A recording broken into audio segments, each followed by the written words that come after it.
Para esta primeira edição do Quem é Quem no Audiovisual, o Antes de Apertar o REC convidou Paulo Borba, o nosso querido Borba, um profissional experiente com passagem por todos os grandes canais de televisão do país e que, há quase 19 anos, ajuda a lapidar aqui na FAAP os novos talentos da área. Paulo Borba Ribeiro Neto. O nosso querido Borba tem 58 anos, é natural de São Paulo.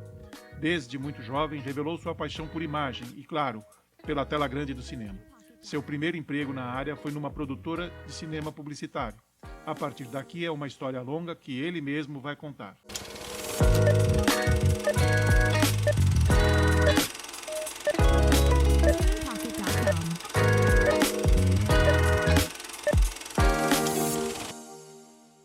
Seja bem-vindo, Borba. Obrigado. Obrigado por aceitar nosso convite. É um prazer tê-lo conosco aqui no Quem é Quem no Audiovisual. O prazer é meu. Estou muito satisfeito em falar de uma coisa que é muito apaixonante, né? É isso. Bom, então a gente vai oficialmente abrir aqui as perguntas para você. Pode ir, John. Ok. Como começa a sua história, Borba, no audiovisual? Na sua introdução você diz já do cinema. Eu comecei minha paixão montando um projetor com uma caixa de sapatos. E aí eu descobri que eu era apaixonado por imagens. E aí eu consegui ingressar na TV Record, ainda da época da família Carvalho, como Cabo-Man. E lá fiquei pouco tempo, né? Diante do tempo que os Cabo-Mans levam para ser promovido, eu até que tive muita sorte. Deus foi generoso comigo. Em menos de um ano eu me tornava cameraman na própria TV Record. Mas esse foi o seu primeiro emprego? Não, assim, na televisão. Eu comecei numa produtora de cinema, né? No cinema publicitário, que chamava Arca Filmes. Não, por acaso, o dono da produtora chamava Noé. E lá a gente fazia filmes publicitários, alguns curtas em 16 e 35 milímetros. E eu estava adorando, porque aquilo era o que eu sempre queria na minha vida, mexer com cinema. Só que, para meu azar, naquela época estava sendo a transição da película, do filme, para a banda magnética. E era uma fita chamada Umatic, que nem se fala mais no Umatic, mas era o Umatic. E o Noé adorou a ideia de se produzir em Umatic, porque era mais barato, mais rápido, podia regravar, errar. E na película não dava para errar, né? Tinha que ensaiar, e na hora do valendo era valendo. E aí a gente acabou enveredando para a banda magnética. Eu fiquei muito pouco tempo curtindo a película, né? E aí fomos tocando, ele enveredou para a banda magnética e eu não queria sair da área. Fui fazer fotografia por um tempo, depois dessa história do cinema publicitário. Comecei a fotografar algumas coisas, alguns eventos e tal. Muito menino ainda, tinha 17, 18 anos. E aí eu falei, não, eu quero continuar nesse negócio. E aí apareceu essa oportunidade de ir para a TV Record. Foi quando eu entrei como Cabo-Man, que é a porta de entrada para a televisão, né? Quem quer entrar na área técnica entra como assistente de câmera, que é o Cabo-Man, no estúdio, né? É o cara que enrola o cabo, que monta a câmera, que faz um monte de coisa. E aí essa foi a minha oportunidade de ingressar nesse mercado de louco. Ô Borba, por favor, me descreve qual é a função do Cabo-Man, o assistente de câmera, né? O que ele vai... Qual é a função dele? Ele chega no estúdio, qual é o papel dele? É só segurar o cabo? Além de segurar o cabo, ele chega, ele tem que preparar toda a câmera. Na minha época, ainda hoje é assim. Ele prepara a câmera, ele monta a disposição das câmeras no cenário. Se é um programa 3, 4, 5, 6 câmeras, ele monta todas essas câmeras, distribui o cabo para que nada se enrole com o cabo do monitor, com o cabo do teleprompter, o cabo da câmera, toda aquela infinidade de cabo que tem dentro do estúdio. Essa é uma grande preocupação dele. E ele fica auxiliando a câmera. Quando tem uma câmera em movimento, ele fica segurando o cabo ali para que o câmera não tropece. Ele fica orientando a câmera, cuidado aqui, tem um monitor, você vai esbarrar, tem um 3 tabela ali. 3 tabela é um caixote que fica no estúdio, que tem múltiplas funções, é igual o fita crepe, né? A gente usa para tudo, 3 tabelas também a gente usa para tudo.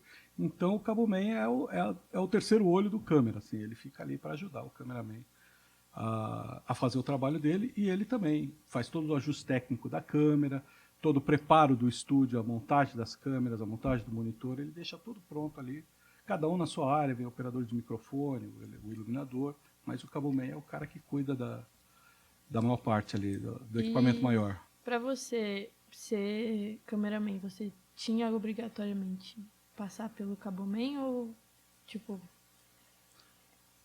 Como que você passou de Caboman para cameraman, assim? Na época que aconteceu comigo, hoje existem cursos que as pessoas fazem, tiram o DRT, que é o registro profissional, e a pessoa com DRT de câmera consegue ingressar como câmera no mercado sem ter passado por essa fase, que eu acho que é uma fase muito gostosa, e eu acho que todo mundo deveria passar por essa fase de assistente de câmera, para conhecer o equipamento também.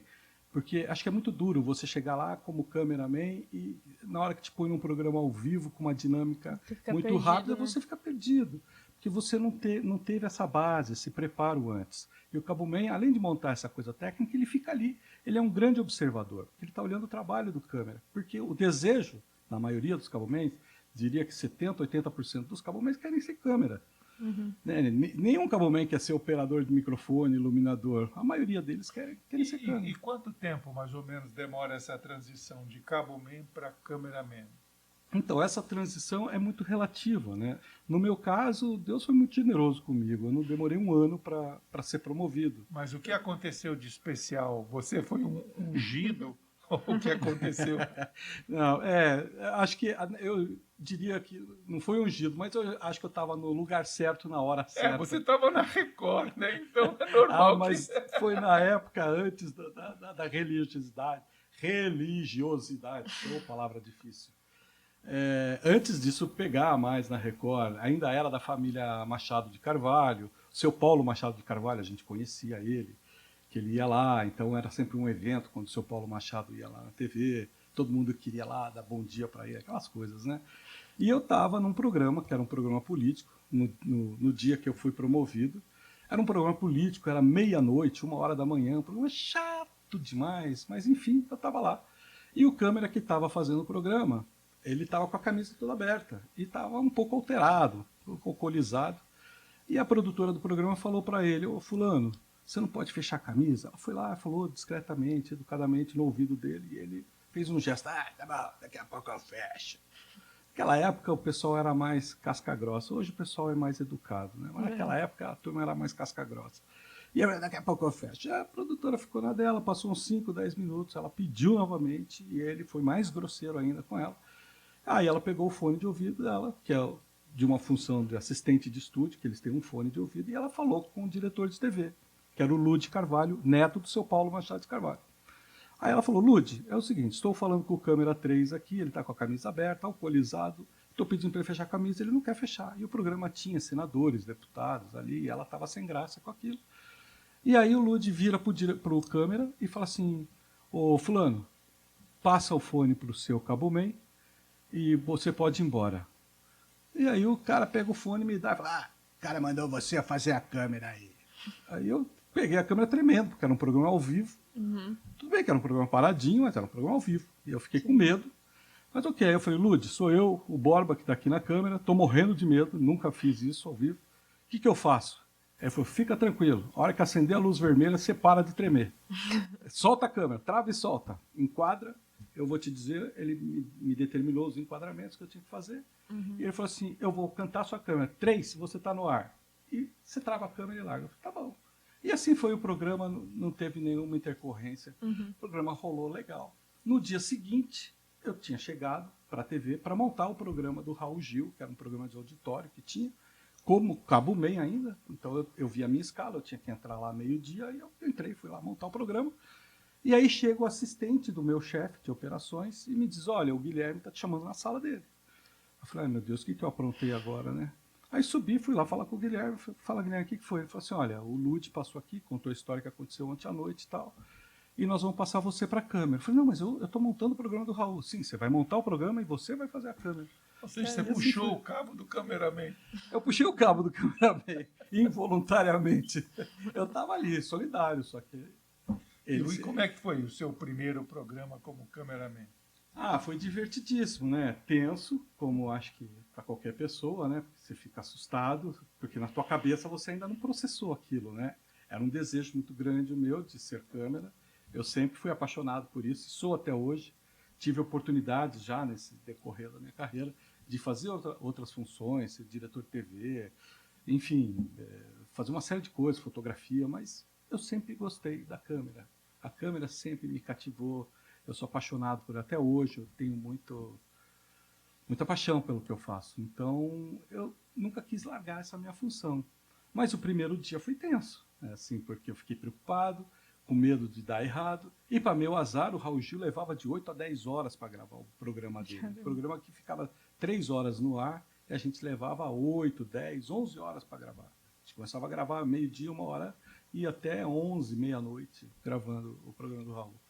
E eu falei, meu Deus do céu, eu vou estrear logo num programa desse? Estou lascado. Mas aí o diretor de TV era um cara muito bacana, um senhor chamado Valdomiro Baroni, que se tornou um grande amigo meu no decorrer da carreira. Ficamos amigos íntimos, assim, de um na casa do outro. Ele que era o diretor de TV daquele programa. E ele falou, Paulinho, fica sossegado, que se não aprender a fazer câmera comigo, não aprende com ninguém. E assim foi. E ele contava histórias, e contava piada. Quando o programa estava meio lento, ele ficava contando histórias no fone de ouvido. E a gente foi, e assim passou aquele E na programa. Record você só ficou no entretenimento. Não, eu fazia de tudo um pouco na Record. Tinha o entretenimento, tinha os programas de auditório, tinha os jornalismos, tinha programas de esporte. A gente fazia de tudo um pouco, mas eu sempre fiquei no estúdio. Eu nunca fui para a externa. Assim. A minha passagem na Record, que eu fiquei 4 anos lá, sempre foi dentro do estúdio, mas fazendo de tudo um pouco. E depois que você saiu da Record, você teve outras oportunidades em outras emissoras ou você teve que correr atrás para poder, tipo, se colocar assim, sabe? Entrar no lugar mesmo? Não. Quando eu saí da Record, eu era muito molecão, assim. Eu tinha, acho que uns 22 anos, por aí. E aí eu falei assim... Aí tinha uns caras numa produtora do estado, chamava FDE. E aí os caras me chamaram, assim, pô, você não quer vir trabalhar aqui com a gente? E aquela coisa de molecão, zoião, assim. Eu falei, não, eu vou, o salário era melhor. Aí eu fui trabalhar para o estado. Fui lá, fiz uns vídeos lá, fiquei um tempo como freelance. O meu chefe dessa produtora era muito amigo de um cara do Senai. E o cara do Senai já estava de olho em mim, ele já me conhecia. Ele falou, vou levar esse cara porque nós estamos querendo inaugurar o nosso estúdio no Senai. Então eu fiquei 1 ano nesse negócio do estado, que foi o tempo que eles terminaram a reforma do estúdio lá do Senai. Aí o cara me levou para o Senai. Aí eu fui lá para o Senai, mas aí eu já não estava gostando muito desse negócio de ficar longe da televisão, porque a cachaça da televisão é muito boa. E eu falei, aí eu já estava 1 ano lá no estado, mas fiquei mais uns 3 anos no Senai. Foi quando um pessoal da TV Cultura foi fazer um projeto lá no estúdio da gente, lá do Senai. E eu não perdi a oportunidade de paparicar o supervisor da TV Cultura, que estava lá junto com a equipe toda da Cultura, e ajudei, ciceroniei em tudo que precisava, aqui, ali e tal. Aí o cara virou para mim e falou, pô, você já é de televisão, né? Eu falei, sou, faz tempo. Aí ele falou, pô, você não quer trabalhar com a gente na TV Cultura? Eu falei, pô, é meu sonho, TV Cultura. Aí ele falou assim, pô, então vamos lá, eu vou te apresentar para o gerente de operações. Eu falei, quando? Ele falou, não agora, eu vou te ligar. Tá bom. Aí passou um mês e meio, assim, ele me ligou, Dito, o nome desse supervisor, Ditinho. Aí ele me ligou e falou, vem cá, nós vamos almoçar com o Reginaldo, que era o supervisor de operações da TV Cultura. Aí fomos lá, conversamos com o Reginaldo falou, não, vou te trazer para cá. Passou um mês, assim, mês e meio também. Aí ele me chamou, eu fui para a Cultura. E na Cultura você entrou em que área? Você já foi direto para o jornalismo? Não, na Cultura eu entrei no estúdio. A vaga que tinha era do estúdio. E eu falei assim, bom, e como eu sempre estava trabalhando no estúdio, eu falei, bom, vou continuar no estúdio. Ótimo, estava bom, e era uma delícia. De lá eu fazia jornalismo também no estúdio, mas fazia outros programas infantis, de esporte e tal, mas sempre no estúdio. Programas tratando de ecologia, que era o Repórter Eco, o Grandes Momentos do Esporte, Cartão Verde, os programas esportivos, o 60 Minutos, que foi um grande clássico da Cultura, o Jornal do Meio-Dia, da TV Cultura. Enfim, fazia esses programas. Aí pintou uma história de um colega meu, um câmera da ENG, que é a reportagem, o pessoal de externo, de jornalismo. Esse cara estava com problema na coluna, e eu eventualmente, mesmo estando no estúdio, eu ia para a externa. Assim. Meu chefe, Bob, vamos lá, na folga do cara, eu preciso que você vá lá. Então eu ia sempre fazer alguma coisinha, uma saidinha ou outra com o pessoal da redação. Aí quando esse cara teve um problema na coluna, ele falou, pô, será que não dá para eu trocar com o Bob? Eu vou para o lugar dele no estúdio, ele vem para a ENG. Eu falei, puta, me lasquei, né? Porque aí na ENG a gente trabalha muito mais, né? É muito mais equipamento, a carga horária é muito maior, enfim, é mais suado, é mais transpiração do que inspiração. E lá fui eu. Aí adorei porque era dinâmico demais, não era aquela rotina do estúdio, de ficar esperando o programa. E no jornalismo, qual era a sua rotina de trabalho? No jornalismo, então, a minha rotina, eu chegava na TV, eu ia para a redação, pegava a minha pauta, via quem era o repórter que estava comigo, tentava entender qual era o assunto que a gente ia fazer, e aí eu lia a pauta, já chamava o meu repórter ali, ou a minha repórter, conversava com ela, dizia, tal, eu acho que essa matéria... Porque eu lia a pauta e eu via aquela pauta com imagens, como que eu cobriria aquilo. E o repórter pensando como que ele vai fazer a passagem, quem ele vai entrevistar, cada um com uma visão. Você fazia como se fosse um layout na sua cabeça, né? Exatamente, como se fosse um layout. E aí eu conversava com o repórter, antes da gente sair da TV, eu já tinha esse papo com o repórter. Mas tudo isso era em 10 minutos, essa conversa. Porque não tinha muito tempo. A gente tinha meia hora para chegar na TV, checar o equipamento e sair para a rua. Então, nessa meia hora, eu tirava 10 minutos para bater um papo com o repórter, e o outro tempo eu tirava para mim checar o meu equipamento. E aí ali eu tinha que checar minha câmera, checar o microfone, ver os cabos, aquela coisa toda, para não ter problema de esquecer nada para trás, que era muito comum que acontecia na cultura. Tinha uma bancada lá na externa que a gente checava, então tinha 4, 5, 8 equipes checando equipamento, e aí um brincava com o outro, isso acontece, a gente está checando equipamento e fazendo piada com o colega do lado. E numa dessas, já esqueceram câmera na bancada, foram embora com o carro, uma externa para Campinas, no meio da rodovia dos Bandeirantes, o cara vira para o assistente dele e fala assim, ô fulano, você pegou a câmera que estava na bancada? Eu não, você estava olhando lá, eu deixei. Porra, mas eu deixei para você guardar. E aí ficava um jogando a culpa para o outro e a câmera tinha ficado na TV. Isso não aconteceu nenhuma, nem 2, nem 3 vezes. Isso era recorrente. Mas era por quê? Porque o pessoal ficava brincando, distraído e esqueciam a câmera. Aí atrasava a reportagem, tinha que voltar o carro. Ou mandar um motoboy levar a câmera para a gente lá na Bandeirantes. Enfim, coisas logísticas que a gente fazia. Sim. Mas era gostoso. Essa era a rotina. Assim, quando chegava lá, a gente tinha que checar o equipamento. Eu, pelo menos, tinha esse hábito de checar a pauta com o repórter e sair para a rua e a gente desenrolar a pauta. E qual foi o maior perrengue assim, que você já passou sendo repórter? No caso, trabalhando com reportagem. Nossa, teve muitos perrengues.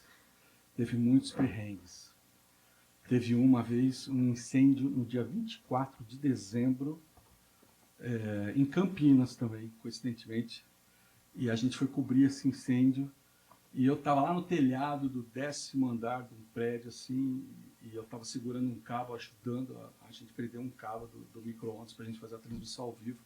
E era um cabo enorme, muito grosso, assim, pesado, e o cabo começou a me puxar assim para a beirada do telhado. Eu falei, vai eu e o cabo lá pro chão. Comecei a travar com o pé, assim, travei, consegui segurar. Aí meus colegas lá em cima me seguraram e a gente conseguiu amarrar o cabo assim meio que num para-raio que tinha lá em cima do telhado. Mas esse foi um grande susto. Eu achei que ia eu e o cabo para baixo, assim. Esse foi um susto que a gente passou, né? Teve uma outra também com altura, num prédio em construção, a gente subindo naqueles elevadores em construção. O elevador tá indo, aquele barulhinho, tec, tec, tec, até a hora que o elevador ele desce com tudo. Aí eu não sabia mais rezar o Pai Nosso, a Ave Maria. Eu entreguei para Deus e falei, agora foi. Até uma hora que o elevador dá uma travada, assim. Enfim, sim, algumas coisas, alguns sustos, assim, reportagens dentro de favela que a gente foi gravar e tentaram me assaltar com a câmera. O cara atrás de mim dizendo, oh, e essa câmera aí, tá, tem jeito. E eu fazendo de conta que não era comigo, fazendo cara de paisagem, continuei andando.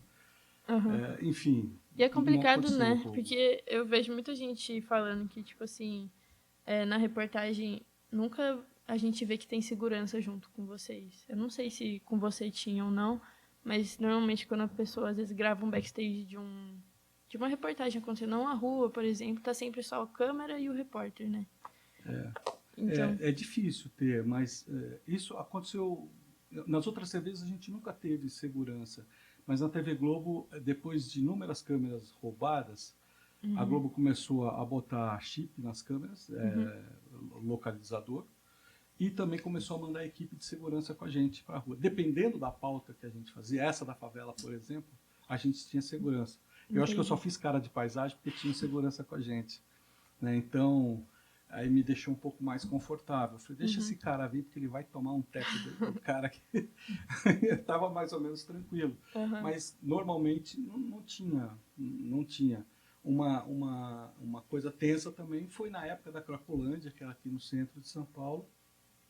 A gente estava lá. E aí, eu gravando com um repórter chamado César Galvão, que é um repórter policial, né, de reportagens policiais. Estávamos ele, o rosto dele é conhecido, todo mundo sabe que ele faz reportagem policial. E eu estava com o César Galvão no reduto, no olho do furacão, dentro da Cracolândia. E ele fez uma passagem, errou, gravou uma segunda, na terceira ele falou, Borba, vamos tentar mudar esse ângulo. Eu falei, Galvão, tem que ser essa, não dá para fazer outra. Por que, Borba? Eu falei, os caras estão com um tijolo atrás de você, você vai tomar uma tijolada e eu no meio da lente. Não, vamos lá, Borba. Não deu outra. O cara jogou um tijolo, pegou no meu pé, no ossinho do pé, assim. Caramba.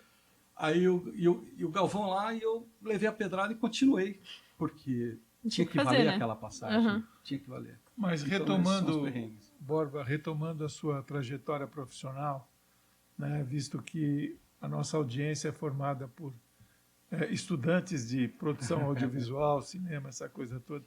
Você saiu da TV Cultura e foi para... Saí da TV Cultura, aí eu fui para a TV Globo. Ah, TV Globo. Minto. Eu estava na TV Globo, mas eu fiz alguns outros trabalhos. Eu fui para a ESPN e MTV. Aí eu fui como freelance. Aí eu fui para a MTV, fiz um projeto lá que chamava Projeto Piloto, que era um misto de aprendiz com Big Brother. Era muito divertido. A proposta era alunos de audiovisual, que eles tinham o desafio de montar um programa em uma semana. Então eles tinham que discutir a pauta, o programa, o formato, as externas, e isso tudo tinha que acontecer em uma semana. Então a gente gravava esse reality com eles. Esse era o Projeto Piloto. Durou 40 dias, era um projeto de 40 dias na MTV. Foi delicioso trabalhar lá, era uma emissora super à vontade, o pessoal muito descolado. Adorei o período que eu passei na MTV. Aí saí da MTV, aí fiz um freelance aqui na FAAP, que durou 40 dias, vim cobrir as férias de um colega. E aí eu fui para a TV Globo, eu já estava na TV Globo, né, antes da MTV, minto. Estava fazendo freelas na TV Globo, aí terminou meu contrato na TV Globo, fui para a MTV, fiz esse projeto rápido, vim para a FAAP, fiquei 40 dias aqui na FAAP, saí da FAAP, voltei para a TV Globo e, concomitante com a TV Globo, fiz a ESPN. Então eu fazia a TV Globo de manhã e a ESPN de noite, e aí isso eu fui levando até o final daquele ano, vim tocando esse projeto, aí depois eu toquei a TV Globo, lá eu fiquei 8, 9 anos, e aí eu entrei na FAAP, depois desse freelance. Na TV FAAP. Globo você fazia jornalismo, você entrou direto no jornalismo. Entrei direto no jornalismo. O chefe da TV Globo, do pessoal, os câmeras externos, os repórteres cinematográficos, como são chamados, ele me ligou dizendo, Borba, eu queria que você viesse aqui para a TV, tal, vamos fazer uma experiência, tal, uma TV maior e tal. Eu digo, não, Hélio, chamava Hélio Alvarez. Eu falei, não, Hélio, eu acho muito legal. Isso eu também gostaria de ir, mas eu preciso negociar com o meu chefe aqui na TV Cultura. Eu ainda estava na TV Cultura. E aí ele falou assim, não, veja aí se dá, é um mês só e tal. Seria legal para você, a gente também quer conhecer o teu trabalho de perto. Tá bom. Aí conversei com o meu chefe na Cultura falou, Borba, que horas que você tem lá? Ele disse que ele tem todos os horários, das 5 da manhã às 5 da tarde. O horário que você me escalar aqui, ele me escala num horário diferente lá na Globo. Aí meu chefe da TV Cultura disse, mano, então você vai trabalhar de manhã aqui na TV Cultura. Tá bom. Aí liguei pro Hélio Alvarez e falei, Hélio, eu tenho o período da tarde livre. Eu saio daqui da TV Cultura 13, 14 horas, posso entrar aí 15, 16 horas. Então tá bom. E assim foi. Começamos a tocar, mas aí logo em seguida eu fui demitido da TV Cultura por conta dessa história de ter ido para a TV Globo. Os caras acharam que eu era global demais para estar na TV Cultura. Essa foi a alegação. Te perguntar uma dúvida que é mais para mim mesmo, que eu tô começando nessa área, de tipo assim, a forma como você chegou nas emissoras, tudo foi por meio de contatos que você teve nos meios que você tava já. Então, toda vez que você tava, por exemplo, tava na TV Cultura e você começou a fazer amizade, essas amizades te levaram para esses outros trabalhos? Como que Network. foi? Exatamente. Eu acho, Anne, que o network, nessa nossa área, ele é fundamental. É uma coisa que eu tenho percebido bastante. Eu acho que ele é fundamental. É muito legal você pegar o seu currículo e meter a cara. Ir lá e procurar quem que é o cara dessa área que eu gosto, eu vou lá procurar o fulano. Aí, Borba, quem que manda lá na TV Cultura? Quem que eu posso procurar para fazer isso? Você procura fulano de tal. Você vai lá. Pode ser que dê certo. Agora, Borba, você pode me indicar pro cara? Dá outra muito mais história, né? certo. Dá Sim. muito mais certo. Nessa nossa área funciona muito assim. Eu acho que o QI, né, o quem indicou, É porque eles são. funciona muito mais. Eu acho que eles são muito tipo. Não vou pegar qualquer um, né? Sempre alguém que você já tem confiança e confia nessa outra pessoa. Nem sempre dá certo essa Não, coisa, né? sim, De sim. você indicar. Às vezes você indica uma pessoa e depois você fala, meu Deus do Pra céu, o que que eu eu fiz isso? fiz? Mas na maioria das vezes é assim que funciona. Né? É Ô, o Borba. networking. Ô, Borba, na Globo você fazia estúdio também ou só fazia externo? Na Globo, só externa. Só Lá na externa. Globo, cameraman que faz externo não faz estúdio. Lá eles têm um critério assim, o cara do estúdio, ele faz só estúdio, porém, ele faz as transmissões de futebol. Ele fica na cabine lá do estádio, ele sai para a externa, mas ele fica numa câmera, num tripé, fazendo a transmissão. Então ficam 2, 3 câmeras lá na cabine, que a gente chama de câmera do geral, câmera do detalhe, câmera do impedimento. Então você tem 2 câmeras do impedimento, uma do geral e uma do detalhe. E depois você tem aquela infinidade de câmeras que ficam lá no gramado, as cammates que ficam atrás do gol, a do escanteio, a de reportagem, a que mostra o técnico lá gritando. Futebol é uma loucura. Quando é final de campeonato, são muitas câmeras. Mas esses caras do estúdio eram os caras que faziam esse tipo de externa, de futebol. Agora, durante a semana, de segunda a sexta, quando não tinha jogo de quarta, eles ficavam só no estúdio. E a gente, da externa, do jornalismo, a gente só fazia jornalismo. Agora, Borba, a sua história, ela passa por vários veículos de comunicação, televisão, Sim. né? Assim, como é que é a vida na Globo e nas outras emissoras? Não, é legal, é legal. A Globo tem muito essa coisa de, é a TV Globo e tal, mas é uma televisão igual qualquer outra, assim. É uma televisão igual qualquer outra, mas é uma televisão que tem um nome, tem um peso muito grande. Então, existe uma cobrança muito grande lá também. E eu achava isso muito legal, essa cobrança. Mas e equipamentos? Os equipamentos era muito legal, era muito bom os equipamentos da TV Globo. Então, não dava para dizer na TV Globo que isso não dá para fazer. Não existe essa expressão, isso não dá para, isso é impossível de fazer. Não, tudo era possível. Tudo se tinha recurso, você tinha equipamento e você tinha a liberdade de falar com o chefe da parte técnica, com o seu chefe e dizer, olha, eu para fazer esta reportagem, então por isso, e eu levei esse hábito da TV Cultura, eu levei para a TV Globo e isso é muito enraizado lá. Mas ainda bem que eu tinha esse hábito na TV Cultura, porque quando eu cheguei lá na TV Globo, todo mundo já fazia isso. Eu não sabia, isso era um hábito que eu tinha na TV Cultura. Mas lá todos os repórteres cinematográficos se reuniam com os jornalistas na redação. Aliás, o repórter cinematográfico ele fica na redação, ele não fica fora. Então a gente discute e vivencia o jornalismo o tempo inteiro lá dentro da TV Globo. Então lá, dependendo da pauta que eu lia, eu dizia, olha, eu preciso de uma câmera, eu preciso de uma grande angular aqui, porque o ambiente que a gente vai fazer é um ambiente muito apertado, eu preciso de uma lente maior, eu preciso de uma iluminação assim assado, a gente vai precisar fazer um link com o helicóptero, então eu acho que a gente vai precisar ter um copy lá para fazer uma imagem alta. E os caras disponibilizavam isso. Algumas coisas diziam, Bob, isso não é possível agora. É possível essa pauta ser feita mais para frente para a gente organizar essa coisa do helicóptero ou da lente que você está pedindo, que está com uma equipe que está viajando e essa lente vai voltar daqui 4 dias. A gente discutia isso e tentava passar essa pauta mais para frente. Se fosse uma coisa factual, não tinha jeito, mas se é uma pauta programada, um especial assim, a gente tentava jogar. Isso era muito legal. E teve uma coisa muito curiosa que aconteceu na Globo, logo no começo que eu estava lá. Na TV Cultura, a gente trabalhava com muitas dificuldades financeiras, de equipamento. O equipamento da cultura era muito precário.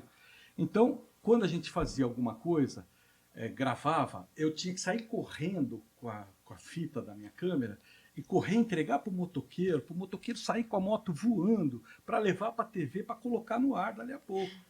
E aí eu estava na Globo, me lembro até hoje, era num diretório nacional do PT, a gente estava fazendo uma coisa do PT, não me lembro, mas me lembro que era lá no diretório do PT, no centro da cidade. E aí o Zé Dirceu, lá, a cúpula lá do PT, falou, a gente gravou tudo, e aí eu peguei, tirei a fita assim da câmera e já saí correndo para entregar para o motoboy, porque era o que acontecia na cultura, a gente não podia perder tempo. Jornalismo, tempo perdido, você perdeu a reportagem. Então eu saía correndo, e aí o meu assistente me segurou assim pelo braço, ô garoto, onde você vai? Eu falei, me larga, que eu preciso entregar o motoboy. Calma, a gente está com um MJ aqui na porta. O MJ é Unidade Móvel de Jornalismo.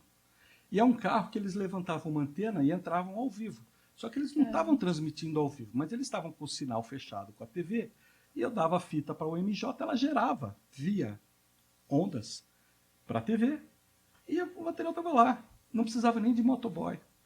Eu falei, meu Deus do céu, a diferença de trabalhar numa emissora pobre e numa emissora rica, né? Aí que você vê. Aí você começa a ficar um pouco mal acostumado, né? Sim. Você começa a ficar meio nojentão, assim,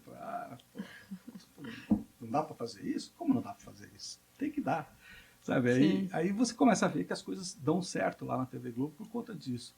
Você sempre teve recurso e eles sempre te deram respaldo para que as coisas acontecessem lá. Da reportagem mais simples à mais sofisticada. Ô Borba, para a gente finalizar essa parte da sua viagem pelas emissoras de televisão do Brasil, por qual razão você não foi trabalhar na Rede TV? Porque é a única sinal aberto que você não compareceu. Por quê? Não, nenhuma maldade. Não aconteceu. E cá entre nós eu agradeço não ter acontecido. Mas assim, talvez se tivesse pintado um projeto interessante, talvez tivesse ido. Mas quis Deus que eu não fosse para a Rede TV. Eu não fui, não conheço. Sei onde é, tem vários colegas de lá, mas agradeço por não ter passado por lá. E como é que você veio parar aqui na FAP? Então, aqui na FAP aconteceu de quando eu saí da TV Cultura, nessas coisas de fazer freelance aqui, ali, colar, em algumas emissoras, aconteceu de eu vir aqui para a FAP também. Porque o chefe daqui era um cara que já me conhecia, e eu tinha um colega meu, que era colega da TV Cultura, que ele sabia que eu estava freelando no mercado, e ele falou para esse meu chefe, que tinha sido um ex-cultura também. E ele falou, não, fala para o Borba vir para cá. A gente está com um colega nosso em licença médica, fala para ele vir para cá e tal. Um mês, 40 dias, sei lá. Aí eu vim. Aí fiquei e tal, desenvolvemos um bom trabalho. E o setor que eu trabalhei era um setor do multimeios. Fiquei aqui com o professor responsável, era o Edson Gardim. E aí o Edson dizia para mim, a gente tem que trazer você para cá, a gente tem que trazer. Eu falei, eu também quero vir, mas tem que dar certo, né? Esse casamento não é unilateral, né? Tem que ser dos dois lados. Eu, por mim, eu venho. Se vocês chamarem, eu venho, mas... não, mas pô, vamos ver, e ficou naquela do vamos ver, e acabou que naquele ano não aconteceu da minha contratação, e eu fui tocando a minha vida, fui lá fazendo meus freelances, terminei o ano. No início do outro ano, o chefe da Rádio TV, que é um professor Wagner Matrone, ele me liga e diz assim, Borba, nós vamos trazer você aqui para a Rádio TV aqui da faculdade. Mas na época eu estava todo vapor já na TV Globo e fazendo jornalismo. Eu estudava de manhã jornalismo e trabalhava na TV Globo de noite. Aí eu falei assim, mas como assim eu estou indo aí para a faculdade? Ele falou, não, tal, trabalho contratado, registrado e tal, não é mais freelance. Eu digo, não vai dar para ir não. Eu estou na TV Globo, estou estudando de manhã, agora não vai dar para ir. Só que na TV Globo eu era freelance. E aí ele falou assim, tem certeza, é isso que você quer? Eu tenho, tá pensado, tá decidido, não dá, eu vou tocar minha vida, vou terminar meu curso aqui e vou continuar na TV Globo. Pensa direitinho, depois você me telefona. Aí, tá bom, desliguei o telefone, eu estava na rua andando. Aí depois eu olhei e falei, nossa, que besteira que eu estou fazendo, né? Meu Deus, falei sem pensar. Aí eu vou ligar para ele, pego o telefone, estou ligando de novo, ele me liga de volta, 5 minutos depois. Borba, você tem certeza? Essa é a tua decisão? Eu falei, não, professor, não é a minha decisão, não. Eu estou pensando, dei 10 passos aqui e vi que eu estou fazendo besteira. Quando que a gente pode conversar? Aí ele falou assim, não, então vamos combinar essa semana e tal. Aí batemos um papão, ficamos 1 hora conversando, eu e ele. Aí naquela mesma semana ele já pediu para eu trazer meus documentos para cá. Aí eu fui conversar com o RH e de lá para cá já se passaram quase 19 anos. E hoje você acha que tipo, você sente falta de trabalhar na televisão? Eu acho que a FAP foi muito legal, porque o meu horário aqui na FAP eu trabalho à noite, atendendo os alunos à noite e tal, e foi um horário fixo. E isso foi maravilhoso, porque eu sempre consegui fazer outras atividades no meu tempo livre, que era de manhã. Sim. Então eu consegui fazer freelance. Já teve vezes que eu saí da FAP e virei a madrugada numa outra emissora, num projeto, na TV Record, por exemplo, a Fazenda. Eu ia de madrugada para a Record, ia de manhã para a TV Globo, vinha para a FAP, trabalhava em 2 emissoras, trabalhei na TV Brasil e na FAP. Então, estar na FAP me possibilitou estar em outras emissoras. Então, eu nunca senti falta da televisão, porque a televisão sempre esteve junto comigo na FAP. Então, e me dá muita saudade da televisão. Quando eu fico longe, mesmo não trabalhando, eu vou procurar os colegas. Eu ligo, digo, pô, vou aí tomar um cafezinho. Graças a Deus, tem a porta aberta nos lugares, dá para ir tomar um cafezinho e ver aquele ambiente lá. E você acha que essa vida no audiovisual, a gente acaba vivendo muito mais de freelancer do que de trabalho fixo mesmo? Eu acho que hoje, na atualidade, se trabalha bastante de freelance. Na época que eu comecei, bom, eu vou dizer aqui o ano, né? Já tem um tempo, o João na introdução já disse, em 86, 85, existia muito CLT, muita contratação. Ainda existe hoje, mas hoje você tem que estar com o que chama PJ, que é pessoa jurídica. Você vai lá, você fica como PJ, e você pode trabalhar lá anos como PJ, mas você não tem os benefícios de ser contratado, assistência médica, férias, essas coisas todas, você não tem. Então, isso é uma coisa que a gente sente, as diferenças do mercado, assim, que vai mudando essas regras. Existem as contratações, mas eu acho que hoje... Mas dentro das emissoras, assim, você via que as pessoas contratadas lá eram mais freelancer ou CLT mesmo? Não, a maioria ainda era CLT. Mas tinha um número razoável também de freelancers. Mas predominava o CLT. Ô, Borba, você está na FAP há 19 anos. Né? Em fevereiro faço 19. 19 anos. Você, várias gerações de profissionais, você ajudou a formar, a lapidar, etc. Você já encontrou essas figuras do mercado? Como é que foi? Encontrei vários e é muito divertido. Para mim é prazeroso, assim, você ver os colegas no mercado falando de igual para igual, e aí eles falam com propriedade, porque aqui na faculdade tem uma certa insegurança, eu sou aluno ainda e tal. E aí quando você vê esses colegas, alunos que passaram com você aqui, você encontra eles nas emissoras de rádio, nas emissoras de TV, e estão espalhados por todos os segmentos de produção, operação, e estão lá fazendo o seu trabalho como jornalista, como editor, como câmera. E aí você encontra eles. Já encontrei um colega que se formou em rádio e TV aqui, ele estava como editor da TV Globo. Uma outra colega de rádio e TV que estava como jornalista na CBN, né? E nas coletivas que você faz, você encontra a todo momento. No SBT agora, recentemente, encontrei um menino que jogava bola com a gente aqui na FAAP, e eu não lembrava dele. Ele ficou indignado, ele ficou meia hora conversando comigo, me mostrou todas as fotos do grupo dele aqui da FAAP, e eu reconheci todos do grupo, mas eu não lembrava dele. E ele ficou possesso comigo. Falei, pô, Borba, você esqueceu de mim? Eu falei, não esqueci de você, só esqueci do seu nome.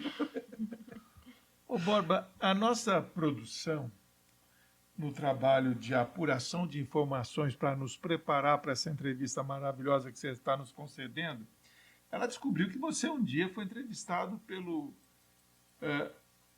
jornalista Alberto Diniz. É verdade? Como é que foi essa história? Como é que você virou virou o centro das atenções? Primeiro, tem que contar que o Diniz é um monstro do jornalismo, assim, é um ícone do jornalismo. Já não está mais entre nós, mas era um cara fantástico, assim, super generoso, educado. um gentleman. E nesse momento, uma vez ele falou, eu quero fazer as reportagens e eu quero câmera que seja o Borba. Porque a gente se dava muito bem, a gente conversava muito no carro, nas nossas externas e tal. E um dia a gente foi fazer uma externa no sítio do Benedito Rui Barbosa. E aí chegamos lá na casa do Benedito Rui Barbosa, o Diniz conversou com ele e tal. O Benedito também muito simpático, cumprimentou a todos, serviu bebida, comida, aquelas coisas todas, antes de começar a entrevista. E aí eu perguntei para o Benedito, fiz uma brincadeira, porque da sala dele era uma parede toda de vidro assim, a gente via a estrada. E ingenuamente eu perguntei para ele, nossa, mas você está tão perto da estrada? E ele me responde, sim, estou perto, qual o problema? Ele achou que eu estava criticando. Eu disse, não, eu achei bacana e tal. Você está aqui perto, a gente vê a estrada, mas não ouve o barulho da estrada e tal. E aí ele também quebrou o gelo, brincou, falou, não, aqui é maravilhoso, um lugar calmo, é o meu refúgio para escrever meus roteiros de novela e tal. E aí nós ficamos batendo um papo longo, eu e o Benedito Rui Barbosa e o Diniz só ouvindo. Eu nem me toquei que eu estava tomando conta da situação naquele momento. Mas é que o Benedito Rui Barbosa me deu espaço para a gente conversar, e quando eu vi, eu já estava quase meia hora, só eu e ele ali conversando, e eu tinha sentadinho ali do lado dele. Me deixou à vontade. Aí, lá pelas tantas, o próprio Benedito falou, bom, então vamos para a entrevista? Aí eu olhei para o Diniz e falei, vamos.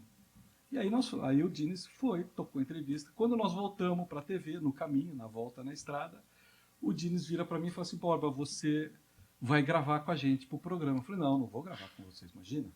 Não, você vai gravar, porque o papo que você teve lá com o Benedito, você falou de televisão, de novela, de roteiro, de enquadramento, de isso, daquilo, que eu acho que é legal você contar isso, porque era o contexto do programa daquela vez. Eu falei, bom, Diniz, é porque você está pedindo, porque eu sou tímido pra chuchu e eu não sei se eu vou conseguir fazer isso. A gente está percebendo.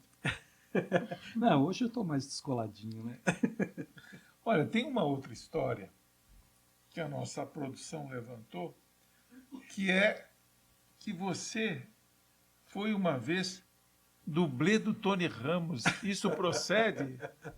Procede. Você está brincando? Procede. Conta essa história. Procede. Essa história foi muito engraçada, porque eu trabalhava na EBC, Empresa Brasil de Comunicação, que é um grupo ligado ao governo federal, e aí eu estava lá, e um colega nosso, um Cabo-Man, uma nossa assistente de câmera, ele era produtor numa produtora chamada O2, e lá na EBC ele era Cabo-Man. E ele fazia essa vida dupla dele, e um dia ele chega para mim e fala assim, Borba, posso tirar umas fotos da sua mão?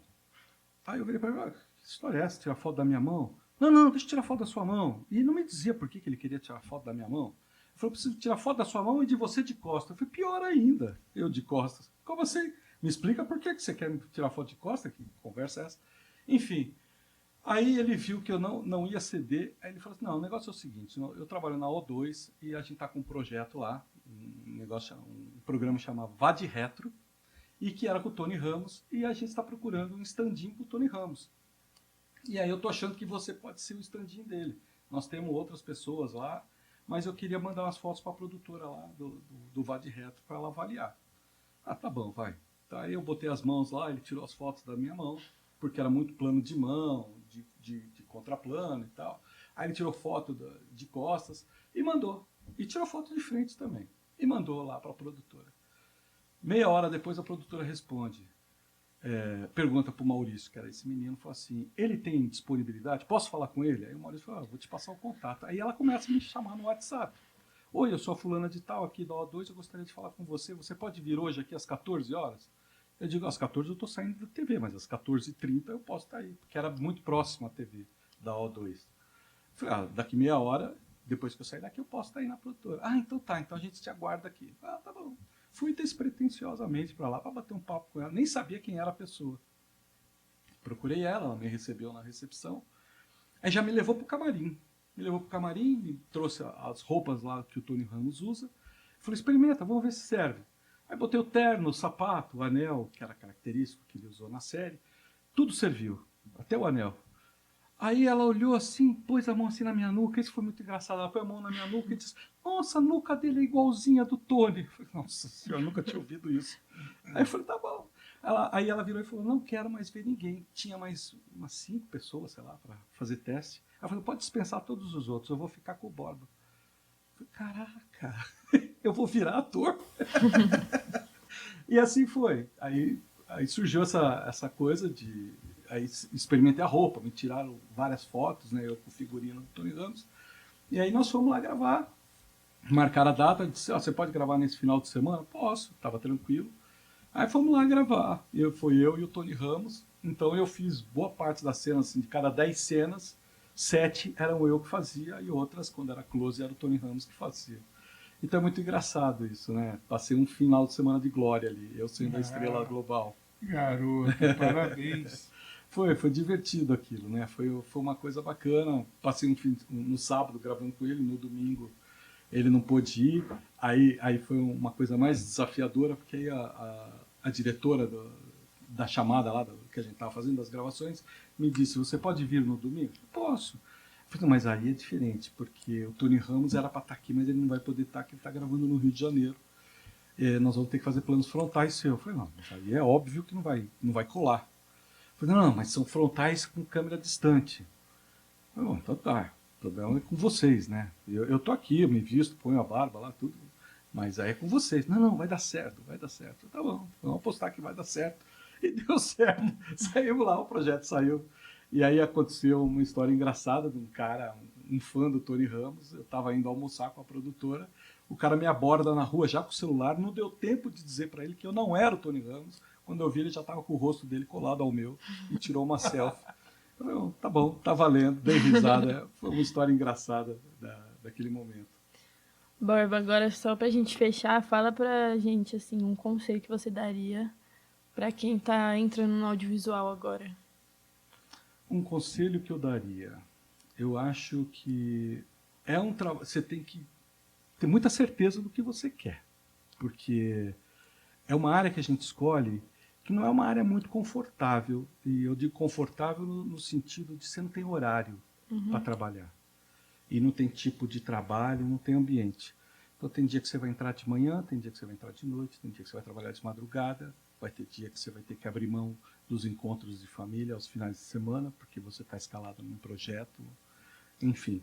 Então eu acho que é uma área de muita mais transpiração do que inspiração. Você vai trabalhar muito.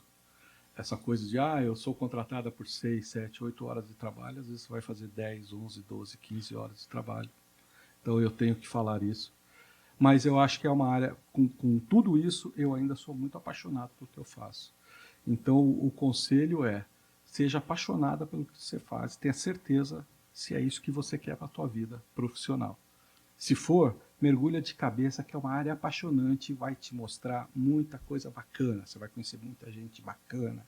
Você vai ter muita história para contar na vida, assim, com as experiências que você vai ter no audiovisual. Mas tem que ter essa certeza de que não é uma área confortável. Não é fácil de trabalhar, não, porque você tem que abrir mão de muita coisa.